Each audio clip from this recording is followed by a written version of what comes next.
Hi there. So I'm going to talk just a brief bit about the history of pit firing, and then I'm going to demonstrate how I use these items to decorate for a pit firing. Uh, First, to talk about history in a sense, pit firing is one of the earliest forms of firing. It's really what was going on when we first discovered that heating up clay could make it hard and stone-like and more functional. So what ends up happening is that we discover that pit firing is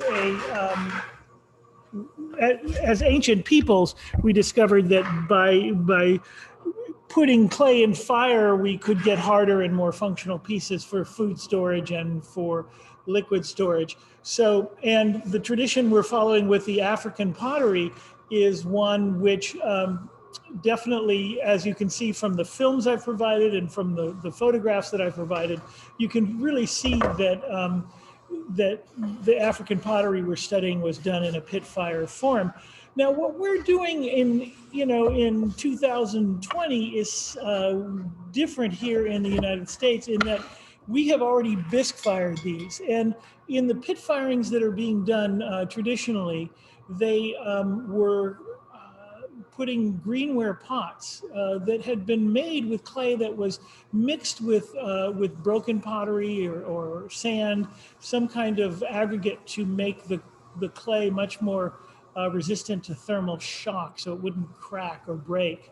So they would put the green pots in on the ground and then pile grass or wood or both over them, sometimes animal dung, and light it on fire. And that was a field firing on the top of the ground. And then eventually they figured out that if they dug a hole in the ground, put the pots in, that things would start to work to get hotter, that the ground was insulating, the temperatures would rise, the clay would get a little harder and be a little bit more resilient, last a little longer, be less likely to break. So they went from that, and then they started to cover over the hole through time, finding different ways with broken pots and different things to cover the hole so that they could actually direct air through from one end to the other. And they found yet again they could get higher temperatures.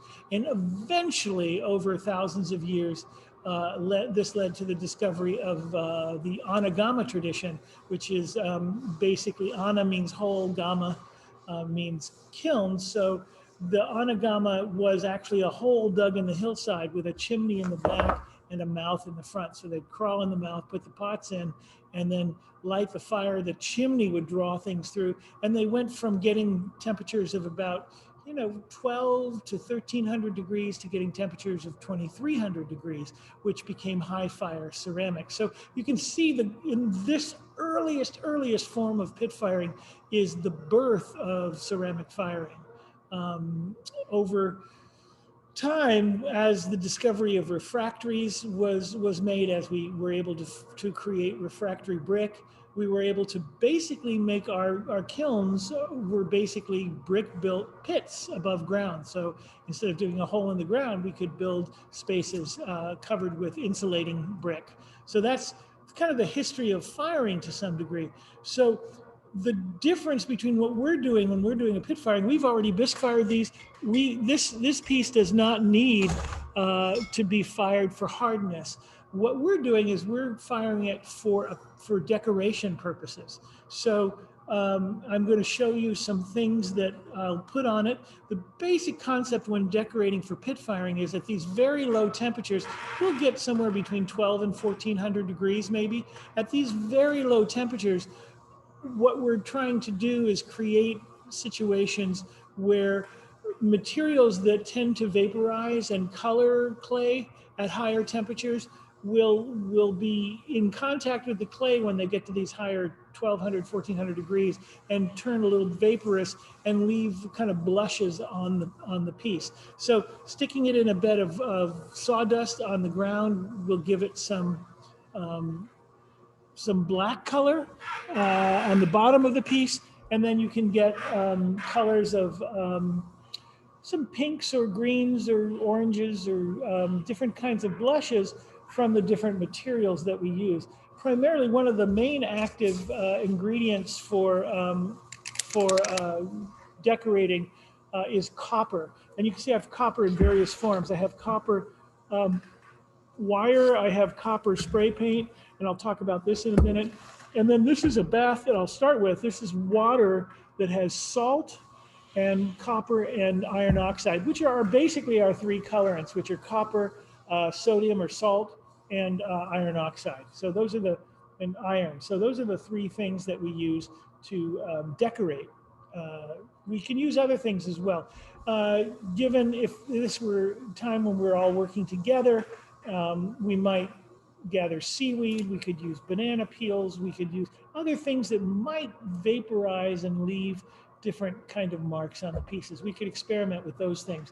But for now, what we're doing is we're working on just getting some, and they'll be kind of random marks. And sometimes you'll put something on it and it'll do nothing, and sometimes you'll get a beautiful mark. So it's a very kind of randomized by the fire process. So that's where we're heading with it. We're going to put our pots inside the back chamber of our double chambered wood kiln and basically treat it like a big pit, a big hole. So that's what we're going to do. I'll show you the process of how I go about decorating things here. The first step is this bath that you see here. And this pot is small enough that I'll actually be able to fit it inside. And this is a water bath.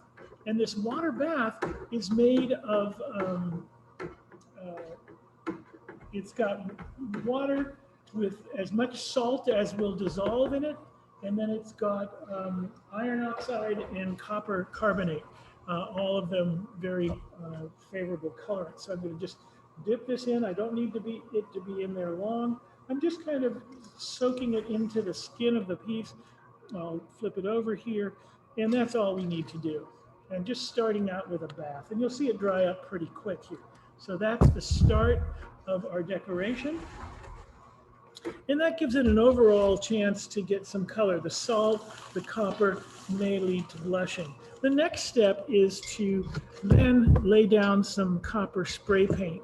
And the copper spray paint is a fascinating thing that I discovered. I was doing pit firing for years and just trying new things and theorizing. And you think about things, and when everything's on fire, you start thinking, well, I wonder if I do this or that or the other thing, how that will work. So what happened, the way we came about this idea of copper spray paint is I began to think about what metallic copper spray paint is. And basically, this metallic copper, and only this metallic copper, hi there, I'll be right there. So we've got this first start. I'll start another video in a minute, and you'll see the whole decorating process. We just have the wash on here for now.